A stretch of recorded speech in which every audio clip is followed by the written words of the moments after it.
This benefit curve does include some costs, and it includes some of those costs such as social and economic costs that are compensation. We get paid as compensation for engaging in work that we perhaps don't like in order to have the goods that give us all this welfare and so on, which enables us to isolate those environmental costs. And the reason why we want to isolate the environmental costs is because, as I said before, the economic process starts with exploiting natural capital.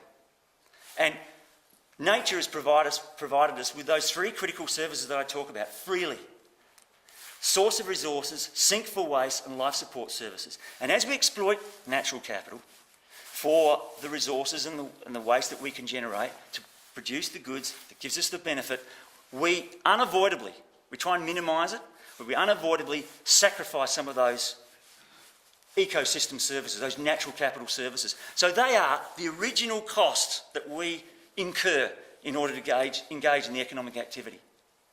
So by isolating those environmental costs, it enables one to look at the initial cost and the ultimate benefit, which nets out some of these social and other economic costs. This will become a bit more obvious as I move on.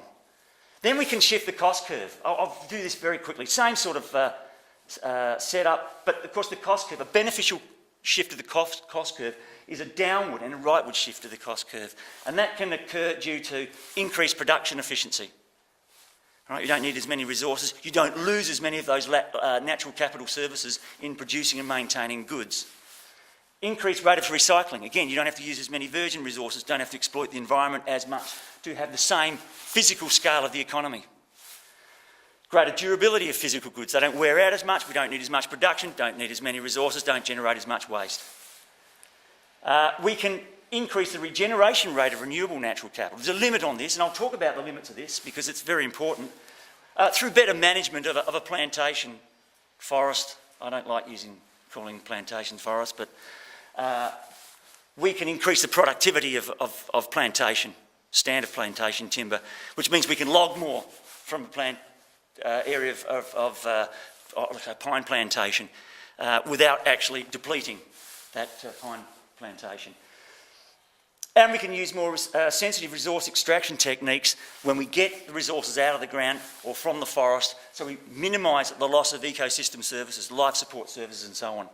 Now you notice the only difference here is that we can grow the economy to some extent to get an increase in wellbeing, GPI, but there's also an increase in the maximum sustainable scale when the cost curve shifts. But I've got over here SS max.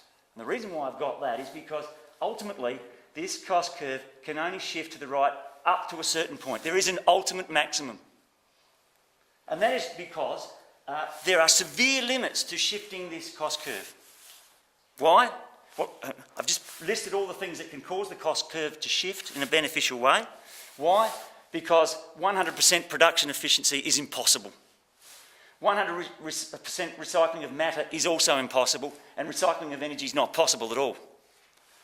And there's, of course, a limit to the increase in the regeneration rate of renewable natural capital. You can increase the productivity of a forest, but only up to a certain point. And goods can't be 100% durable. So there's a limit. So effectively what that diagram suggests, SS max, is that there's an ultimate limit to the growth of the economy. Even through improvements like this, which can shift this cost curve, there is an ultimate limit, physical limit to the growth of the economy, apart from this economic limit.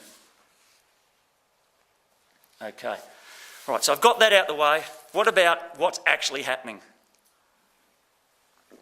Phil, Yep. Just before we move on to that, with you changing your benefits curve Yep. and you changing your cost curve, Yep.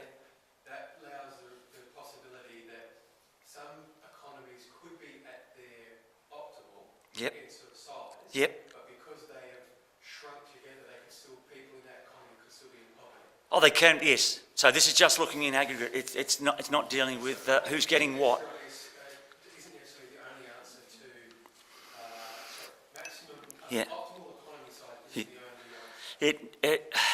Yeah, I'll talk about distribution because well, apart from anything else, the reason why that's important, is the distribution aspect's important, is because it's possible through a more equitable distribution of income, so not producing any more, even not more, or improving the quality of goods, to shift that benefit curve just by having a more equitable distribution of income. I won't go into the explanation to that. That'll take another 5 minutes. And can I just keep moving on? Otherwise, we'll get lost a bit, and you can ask questions at the end. All right, so where are we in relation to this? So in terms of the optimal scale, which is S star, and the maximum sustainable scale, which is SS. Well, I've got in these diagrams here, of course, this vertical distance in relation to the optimal scale is relating to this genuine thing called the genuine progress indicator. Okay, now this GPI is an alternative to GDP and GSP as an indicator of sustainable wellbeing. So the mainstream view is, if you want to know about sustainable wellbeing, just look at the national level, GDP, or at the state or provincial level, gross state product. They're both the same thing. One's at the national level, one's at the state or provincial level. Now, this genuine progress indicator consists of about 20 benefit and cost items. So the GPI is equal to benefits minus costs. So it represents that vertical distance between the benefit and the cost curves. Now, this is just a table that lists some of the items that are in the GPI. Now, I'll have to explain a couple. The first one is private consumption expenditure, which is a part of GDP. And you might ask, why would you want an indicator of sustainable wellbeing to start with consumption when consumption is part of the problem? The way this GPI is designed is it makes the assumption that virtually everything that we do within the economy leads to a benefit and leads to a cost. So even someone going to McDonald's and eating a horrible Big Mac provides them with some benefit. But if it affects their health and has some environmental impact, it's picked up in some of the other items.